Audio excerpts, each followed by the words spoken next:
नमस्कार। MSD 6 के अंतर्गत आज हम रीतिकालीन नीति काव्य के विषय में बात करेंगे।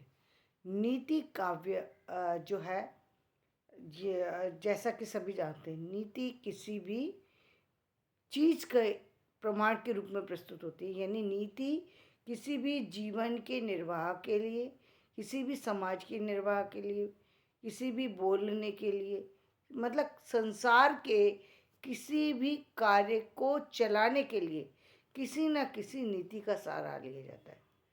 चाहे वो सामाजिक नीति हो, चाहे वो राजनीतिक नीति हो, चाहे वो वैधानिक नीति हो, चाहे वो किसी अन्य तरह की नीति हो, बिना नीति के जीवन नहीं चला करता। तो यदि हम नीति की बात करें तो एक तरफ तो उस समय की नीति कौन सी थी, जो नीति चल रही थी वो थी राष्ट्रीय नीति, बल्कि राजकालीन नीति थी। राष्ट्रीय नीति तो नाम था उसका, लेकिन राजकालीन नीति थी। राज दरबारों की नीतियाँ चल रही थी। जो राष्ट्रीय नीति के नाम पर तो कुछ काम नहीं हो पा रहा था, लेकिन राजनीति के नाम पर काम हो रहा था। और वहीं जो है लोक जो है उसके अधीन था, समाज जो है उसके अधीन था। इस नीति में वो नीतियाँ जो कि समाज में लागू हो गई, समाज में जिनका पालन किया जाता रहा, वो नीति तो सामाजिक नीति कहलाई।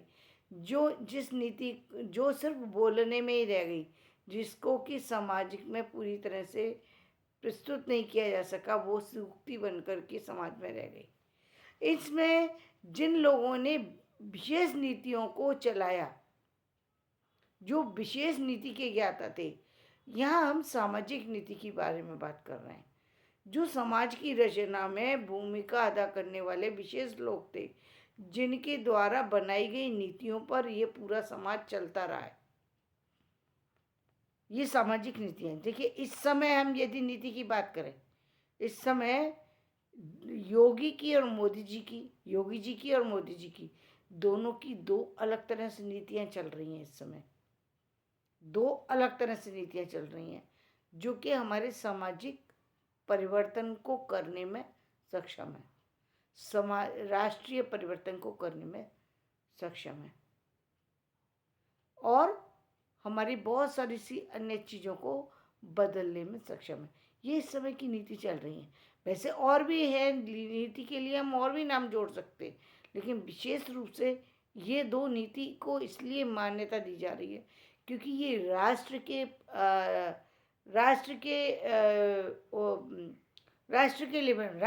नीति के अधीन होकर के काम हो रहा है। राष्ट्र नीति चल रही है इस समय। लोक नीति नाम है, वैसे हम जो है लोक नीति को महत्व देने लगे हैं, लेकिन चल रही है राष्ट्र नीति। मैंने क्या कहा कि हम लोक नीति को नाम तो दे रहे हैं कि लोक नीति का निर्वाह किया जा रहा है, लेकिन मुख्य रूप से चल रही है राष्ट्र नीति, क्योंकि राष्ट्र नीति की आवश्यकता भी महत्वपूर्ण होती है।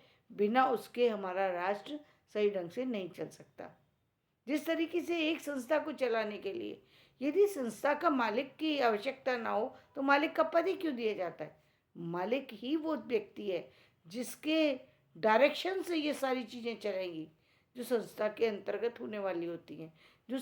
इसी तरीके से राष्ट्र को चलाने के लिए राष्ट्र नायक की भूमिका सबसे विशेष होती है। तो उस समय में जो रीति काल में जो नीतियाँ चल रही थी, उनमें जो नीति थी, संस्कृत में जो जानने वाले जो नीति के नायक कहे जाते थे वो थे विदुर नीति, चाणक्य नीति, भर्तृहरि की नीति, प्राकृत में गाहा सस्सई और बज्जालग तथा अपभ्रंश में पावड़ दोहा, ये नीति ग्रंथ हैं। उपदेश रसायन, ये नायक थे तीन, विदुर, चाणक्य और भर्तृहरि। और ये जो है इनके ग्रंथ हैं पावड़ दोहा या गाहा सस्सई या बज्जालग या उपदेश रसायन, प्राकृत पेंगलम आदि। ये जो है नीतिपरक ग्रंथ हैं जिनमें सूक्तियों के माध्यम से नीतियों को प्रस्तुत किया गया है। कबीर, तुलसीदास, नरहरि, रहीम हिंदी के भक्ति काल में ये जो प्रमुख हुए हैं, इन्होंने भी समय समय पर कुछ सूक्तियों के रूप में समाज में कुछ नीतियों को आगे बढ़ाया है। रीति काल में इसी परंपरा का विस्तार पाया जाता है।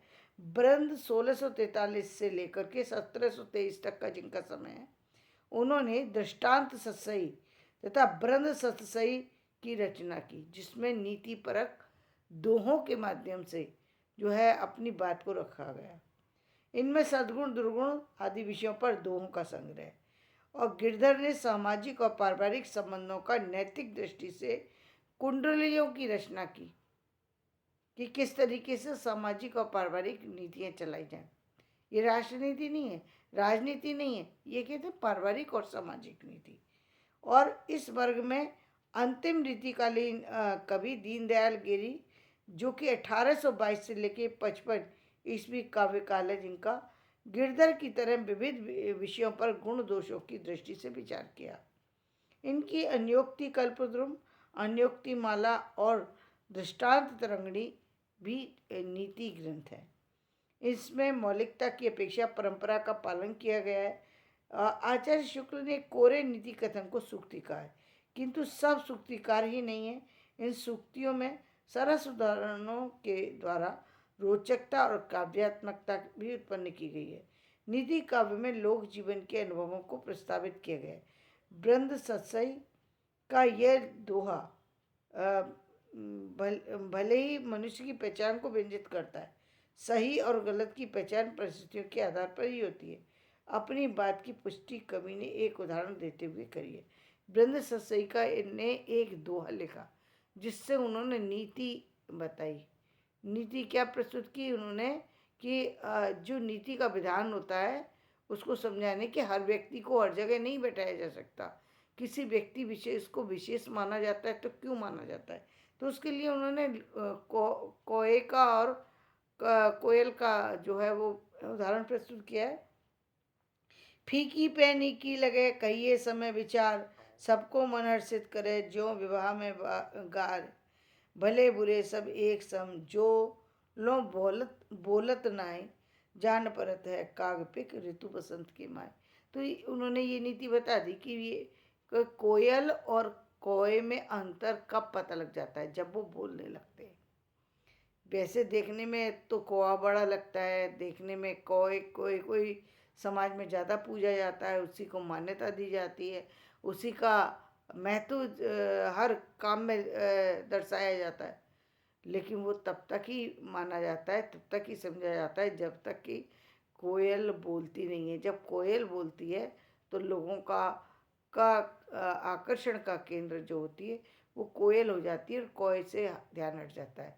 कोयल का अस्तित्व कहाँ है और कोयल का अस्तित्व कहाँ है, ये भी एक नीति की बात है जिसको अलग से फिर समझाया जाएगा।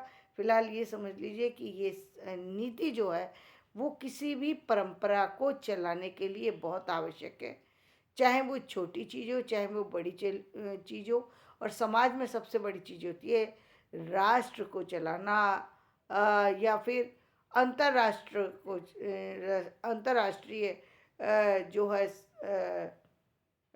अंतर्राष्ट्रीय चीज़ों को चलाना।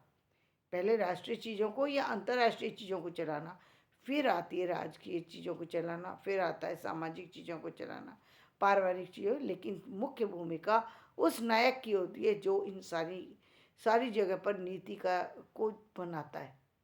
नीति को बनाने वाले नायकों की भूमिका इन सारे कार्यों में सबसे महत्वपूर्ण होती है, क्योंकि उनकी वजह से हमारे सामाजिक चीज़ें, जो हमारी राष्ट्रीय चीज़ें सही ढंग से सही अवलोकन में चल पाती हैं। एक छोटी सी कार्य को भी सिद्ध नहीं हो सकता बिना जो है एक सही नायक के। छोटा कार्य भी नहीं हो सकता बड़े नायक के, तो छोड़ ही दीजिए, बड़े काम को तो छोड़ ही दीजिए। बड़े बड़े कामों में इसीलिए कहते हैं कि सही नायक होता है तो वो सही तरीके से चीज़ों को निर्वाह करके ले जाता है। और छोटा यदि नायक सही नहीं है तो वो छोटी चीज़ों पर भी जो है वो निर्णय लेने में वो पहले तो निर्णय नहीं ले सकता, और जहाँ पर निर्णय कहीं कहीं रुकना भी पड़ता है तो वो उसकी अपनी बहुत सारे कारण होते हैं। इसलिए तो मुख्य रूप से बात ये, नीति क्या है और रीति काल में नीति ग्रंथ कौन कौन से लिखे हैं उनकी चर्चा आपने समझ ली। फिलहाल मैं अपने विषय को यहीं समाप्त करती हूँ। मेरा वीडियो पसंद आए इसे लाइक करें, शेयर करें और सब्सक्राइब करें।